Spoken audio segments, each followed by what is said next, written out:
We've just given you introduction. Yeah, live. Afternoon, all on this lovely April afternoon, 16th of April Cabinet meeting. Let's crack on with the meeting with our wonderful Easter bank holiday. Agenda item 1, apologies. That's still a quarter. Apologies from Councillor Emma Stowell-Corton. No other apologies, everyone else seems to be clear. Agenda item 2, any declarations of interest on the items we're about to discuss? Can't see any declared, but if you realise you need to declare something as we start to go through the papers, please record it there and then.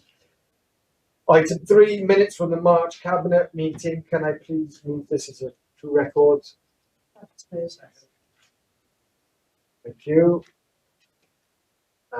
Agenda item 4, Cap 9, school outcomes. Councillor Deborah Davis. Thank you very much. The purpose of this report is to consider the key stage 4 outcomes for our secondary schools within Newport between 2023 and 24. This is the second time that Welsh Government have produced key stage 4 all Wales core data sets at individual school levels since reporting resumed in 2023.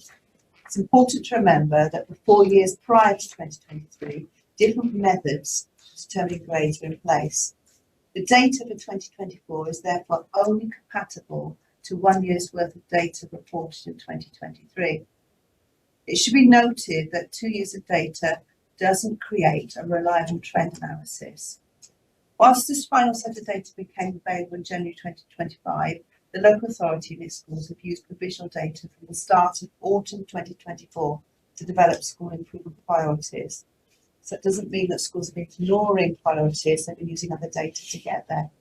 This report was focused on 5 Welsh Government published measures for 24, which include the Cap 9 scores, literacy, numeracy, science, and Welsh Baccalaureate Skills Challenge Certificate. In terms of analysis, the 2 main comparisons are the Welsh Government's line of modelled outcomes and a comparison of what's termed as a family of similar schools. This is where schools are put into what's called a family that reflects their free school meals and reflects demographics of where the schools are actually placed, and that's across the whole of Wales. 5 Newport schools are actually above the Welsh Government modelled expectation, showing significant strengths of free school meal learner outcomes. It should be noted that all Newport secondary schools have clear and focused approaches to supporting vulnerable learners, including those who are entitled to free school meals. And it's important to note that all our Newport secondary schools are at the highest end of their family rankings in terms of free school meal levels. And when considering 4 schools are also above their Cap 9 family average scores as well, although this data does fluctuate year on year, but it provides a useful score for schools to plan their improvement journey. It's pleasing to note that Newport outcomes for science and maths indicator is above the All Wales average, and the literacy indicator is in line with the All Wales average. This suggests that Newport learners have good acquisition of basic skills. In 2024, Newport had an exceptionally low level of pupils with no qualifications. 98.9% of pupils received between 1 and 12 qualifications in year 11. It's also important to recognise that Eston recently highlighted the strong school improvement work which is delivered across the city. In conclusion, I'd like to firstly congratulate Newport Secondary Schools for the excellent support they provide all learners across the city. I'd also like to congratulate all the Year 11 cohort who clearly worked so hard to achieve their goals and who are now accessing their chosen education, employment and training. Our high quality education systems within the city will support prosperity and well-being for the future. I'd also like to ask my Cabinet colleagues to note the contents report, but prior to that, I would also like to thank our education team for their consistent support provided to all our secondary schools. And I know their support and the honest discussions they have that take place with our head teachers is really valued. Thank you. Thank you, Councillor Davis. Colleagues, any questions or comments from Councillor Davis? Well, I would just like to add then, it's so pleasing to see significant strength in free school meal pupils' outcomes in at least 5 of our schools.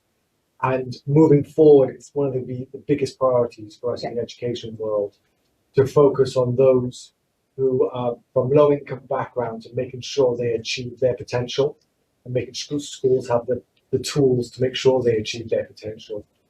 You know, we prioritize anti-poverty or poverty reduction, and key to that is making sure our children and next generation have all the chance to make it and be what they want to be. So it's pleasing to see we made progress in that, and that we hope to make further progress in the coming years. Yeah, it's important we reduce that gap.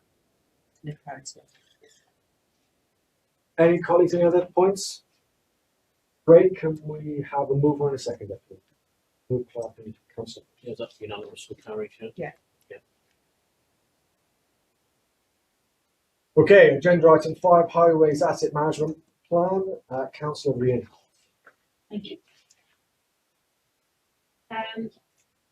This report for Cabinet relates to the Council's Highways Asset Management Plan 2024 to 2029. The report is to seek Cabinet's approval of the adoption of the plan. The plan sets out the strategic way the Council will manage the highway asset over a 5-year period. The report is based on a standard format that is used by authorities across Wales, but we have added to the document to ensure it provides further useful information, such as long-term condition data for the asset. I do want to particularly thank officers for the extra work they did in adding to the document. I think it's made the final form more informative and user-friendly. The financial information we've added in is particularly useful in painting a picture of what we are dealing with this asset. It's useful to appreciate that the highway asset is the Council's largest, with a replacement cost of 1.26 billion. Furthermore, the asset continues to grow with new developments, such as housing developments, and continues to be under pressure with the demand on it. Just to talk briefly to the structure of the document, it includes the following asset classes: carriageways, footways, structures, streetlights, traffic management systems like traffic lights, and street furniture. Each section includes information on the asset class. I think of interest to many will be section 8 that covers routine and reactive repairs on the carriageway of the potholes, how these are undertaken and why they're undertaken in a particular manner or time frame. There are other assets the Council owns and maintains that aren't included within the HAMP, the Highway Asset Management Plan, such as off-street car parks being one example. The current backlog financial requirement stands at £118.7 million. The amount of investment required to achieve steady state each year would be £6.4 million. That's not a picture unique to our council. All local authorities will have these backlogs and significant steady state funding requirements. But it gives an idea of the challenges we are facing when we're trying to prioritise funding choices and allocations. That said, we have heard loud and clear our community's views of the importance of our highways asset. In the last financial year, we invested a higher funding than we have been able to do for many years prior to that. It enabled 10 roads to be either resurfaced or have preventative treatment surfacing done. And we'll be looking to do even more in this financial year. The Council will be investing in the asset at an even higher level again this year, and we look forward to rolling this programme out over the coming months. So in conclusion, I ask that the Cabinet note the report and recommend the adoption of the Highway Asset Management Plan 2024 to 2029. Thank you, Councillor Howard. Colleagues, any questions or comments on Councillor Howard? Councillor Clark. Yeah, just sort of just adding on to Councillor Howard, I think it's really important that sort of the residents of Newport, we just didn't get this document, we've added to it. Yeah. And I think sort of, when all of us on platforms, media platforms or social media, this is really sort of quite a hot subject, but the details, or the devil is in the detail here, I think it was explained really clearly. And, you mentioned that we're going to be doing more to work on the roads, and that is something which can only be a plus for the residents of Newport, because I know they're asking for it. But as I said, I was really sort of proud of yourself and the team involved in this, because you just didn't accept what was put in front of you, you've added. And I think sort of that shows the commitment to yourself as the Cabinet member, and also the commitment to the team behind you and the team you work with.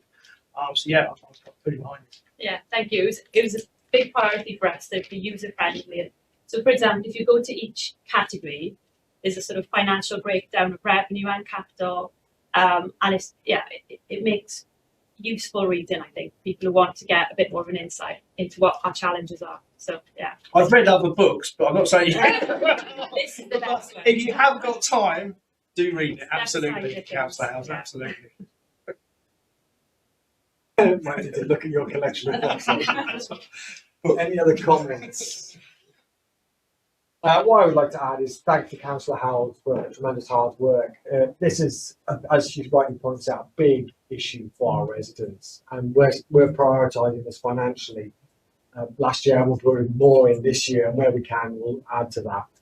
Because as you drive around, we're all residents of Newport. We notice too, and we want what they want: good roads. And so we have to put the investment in to start delivering those roads. It'll take us time, given the scale of the challenge and the scale of the backlog.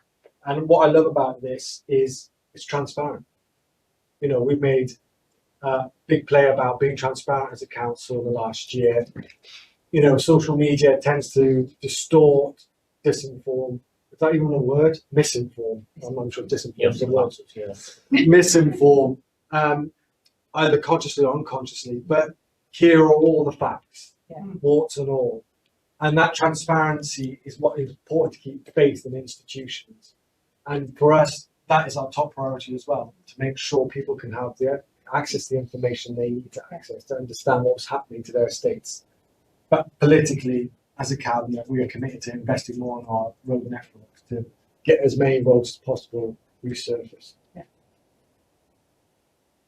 Colleagues, can I have a approval and a seconder? Councillor Clark and Councillor Davis. Yeah. Yeah.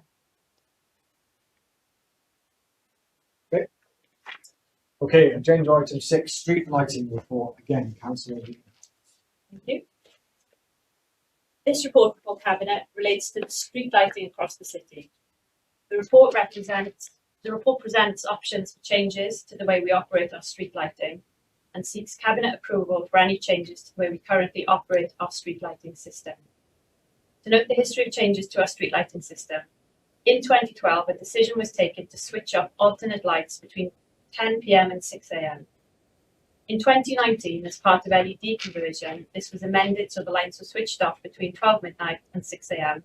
And in 2022, this was further amended to turn off all lights between 12 midnight and 6 AM.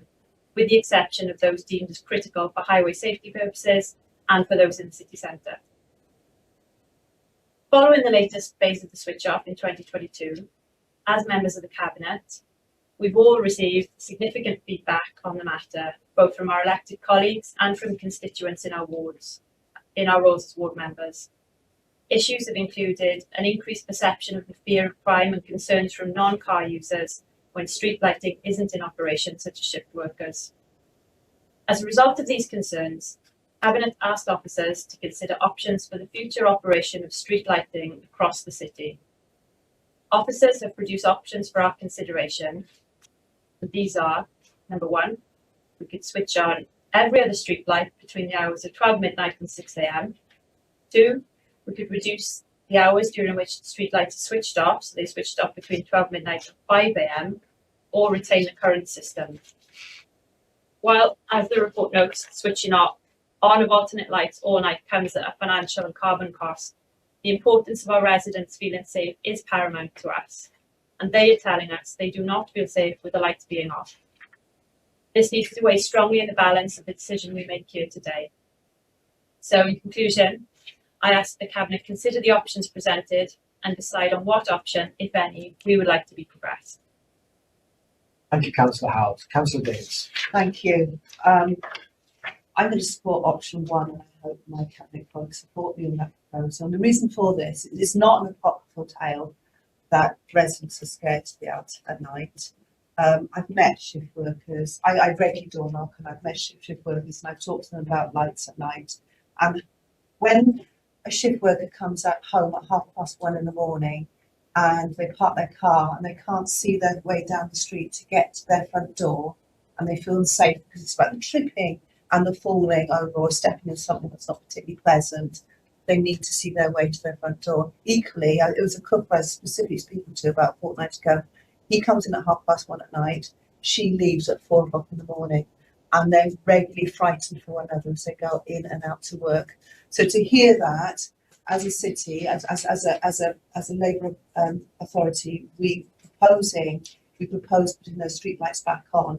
The relief was palpable. They absolutely supported the decision that we're putting forward at this point in time. And I cannot, having spoken to those residents, take any other point of view. Thank you, Councillor Davis. Councillor Lacey. Thank you. So I was the previous cabinet member that put this change through. And at the time it was right because we'd just been hit by an 11.1% inflation rise. Which was the highest in 41 years. And we all sat around the table and suddenly we had money and then suddenly we didn't, and we had to scrabble around to see what we could do to make that budget balance. And there were some really difficult decisions on the table. Street lighting was actually one of the easier decisions because it meant saving some critical services in social services, which I'm now looking after, which I'm so glad that we did to see what it has saved. But I think, you know, I've seen a lot of media saying, well, we were the ones that switched them off. So I just wanted to make an accurate as to why they were switched off. We didn't do it because we just wanted to put it online. I said very difficult conversations around that table at the time, but that was the one where we saw Oakland coming up. These were life changing that we took away to switch the lights off. But with all that in mind, I completely support that now that finances are willing that we switch those lights back on under option 1.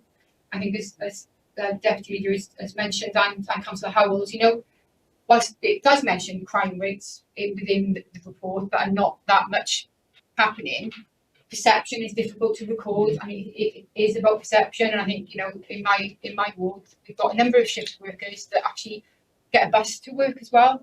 People that work in hospitals, in the Gwent, in the Grange, and there are no lights when they're standing there, and there's a bit of a demographic, isn't there, where people feel safe, people don't feel safe, and where shift workers work and where shift workers don't work. And now the money's there, I think it's just right that I fully support option 1 for the residents of Rhaglen, definitely. So, Leader, before you carry on, can we record that as a proposal for option 1 by Councillor Davis, seconded by Councillor Lacey? Sure, yeah. of course. Absolutely. Yeah. Colleagues, any other comments? Councillor Clark. Yeah, I think sort of just this is quite a hot subject again. Very similar to like the last agenda. The Councillor Lacey is right. That there was a time when we just couldn't do this, and we had to make tough choices, and we didn't shy away from them. But we've always said if we had the money, and on social media later, I'm sure know the characters who are going to post up or put a post recently what's happened to the street lights. But there's a process which has to take place, and this is the process of what we're doing.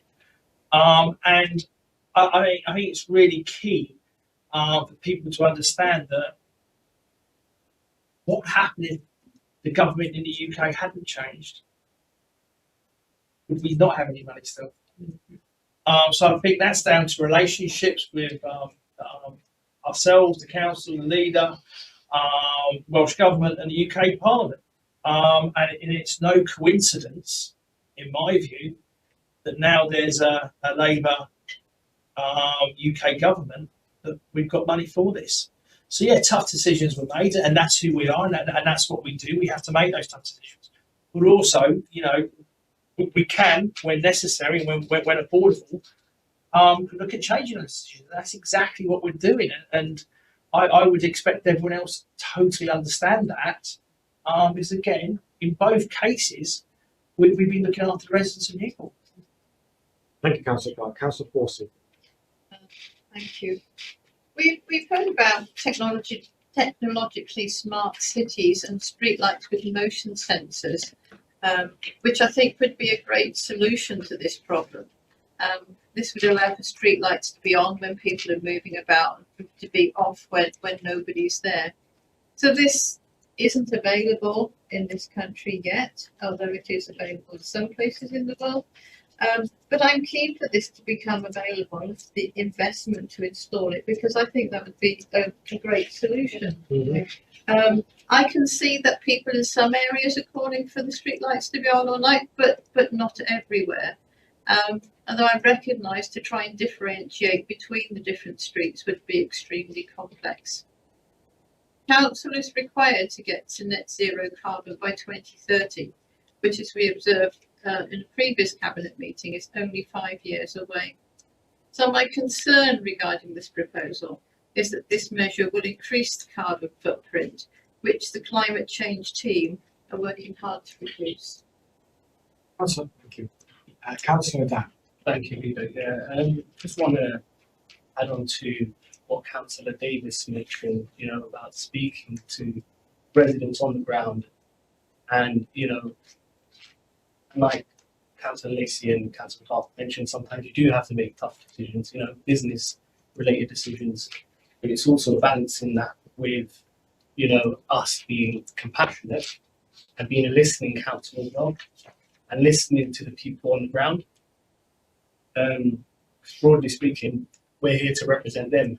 And if we're not amplifying their voices, here in the council, then we really need to start, questioning our duties and responsibilities, I think, as councillors and cabinet members. So I think, yes, the financial picture's a lot better now. However, it is a political decision as well that we are making today. And I absolutely support option one. Thank you. Thank you, Councillor Dan. Councillor Howells. Yeah, I also, just to echo pretty much everything that Councillor Dan just said, I would be supportive of option one for all the reasons that you just covered there. I think there's, a section of residents that really need this, that feel unsafe, and we're listening and we're reflecting those needs. But I also completely take the point that Councillor Forsyth is making there, and I think smart streetlights would be a great thing. And it is something that we've been having conversations with officers about. I think it is an early technology and there's a lot of hurdles. But, and I've discussed it with the leader as well, if it can be done, we're amenable to it. And we're looking into it. But it seems like it might be, there's still a lot of hurdles to get over, I guess.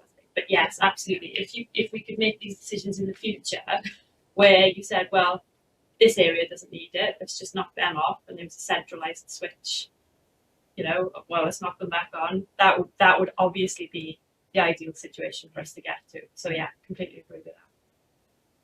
Thank you, Councillor Howells. Absolutely, modernising our street lighting system is something that's a top priority for us. There's a huge initial outlay, capital outlay for that to happen, but we're very, as Councillor Howells said, very amenable to that. Technology is very much in its infancy though, so we need to see it more and study it more and analyse it more. I know Councillor Dan has looked at other councils, was it Plymouth? That's right. Who have done some tests around this, so we'll keep a close eye on that, because as Councillor Forsyth says, smart streetlights is the future and definitely something we want to be part of moving forward. This is one of our key tenets to being a listening council, but also a part of our bread and butter budget. And the reason why I call it bread and butter is because these are the basics for our residents that they want to see, and we listen to them, and they inform us of what they want. And as Councillor Davis rightly says, there's also an issue here around certain jobs, getting up early in the morning or getting up late at night, shift work particularly, who really feel it, who notice the pitch black, and they pay their council tax. They work very hard too, getting up all hours and all mornings to provide for themselves and for their family. So we've got to show that we're on the side of those workers as well as everyone else. So it's a key tenet, like investing more in our roads of the bread and butter budget, street lighting and roads. That is the bread and butter of a council provision. So I wholeheartedly support option one as well. Do you want us to vote? Yes, please. Okay, in favour, how do you want us to do it? Well, the proposal is for option one, so that's what's been debated. So it's all those in favour of option one. All those against? There, yeah, it's carried. Brilliant. Right. Okay, thank you all. Agenda item 7, the work programme. Can I have a mover for Councillor Lindsay? Brilliant. That's the end of the cabinet on the 16th of April. Please have a wonderful bank holiday weekend. Have a wonderful Easter, everyone. Enjoy yourselves, relax.